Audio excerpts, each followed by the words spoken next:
पटेलांचा दावा किती खरा आणि किती खोटा हे निवडणुकीच्या धामधुमीत आता पटेलांनी गौप्यस्फोट केलाय। पटेलांचा हा दावा पवारांनाही पटलेला नाही। अजित पवारांचा भाजपसोबत जाण्याच्या निर्णयावरून आता नव्याने आरोप होऊ लागले। अजित पवारांसोबत महायुती सरकारमध्ये सामील होण्याच्या निर्णयाला शरद पवारांची 50% सहमती होती, ते 50% तयार होते असा दावा प्रफुल्ल पटेलांनी केलाय। 2 वेळा पवारांना जेव्हा राष्ट्रवादीचे नेते भेटले तेव्हा ही विनंती केल्याचंही पटेलांनी म्हटलं। त्याचाच परिपाक म्हणून चोरडियांच्या घरी अजित पवारांसोबत शरद पवारांची बैठक झाल्याचंही पटेलांनी सांगितलंय।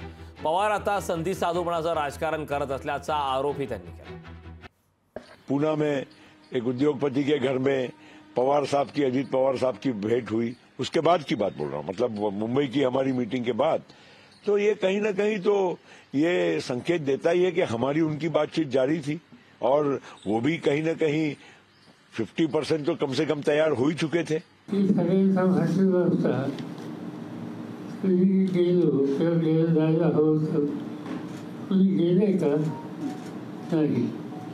आणि दुसरी गोष्ट सत्य की देवेगौडांचा जो विषय होता त्याच्यामध्ये भाजपचा संबंध नाही। काँग्रेसचा पाठिंबा देणारे लोकसभेचे जे घटक होते त्यांची एक बैठक झाली। सत्तेचा स्वीकार करणं योग्य आहे असं मला वाटलं नाही, त्यामुळे नम्रतेनं मी त्यांना कळतो।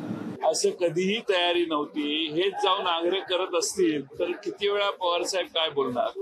त्यामुळं मला वाटत नाही की पवार साहेबांनी एखादी गोष्ट मनात घेतली तर त्यांनी नेहमीच करून दाखवलेली आहे, परंतु जे मनाच्या विरोधी आहे ते टाळण्याचा प्रयत्न नेहमीच केला। त्यांना शेवटी संघटना एकत्रित ठेवायची होती, त्यामुळे अशी जर कोणी बोलत असेल तर त्यांना एंटरटेन करायचं काम ते करत असतील।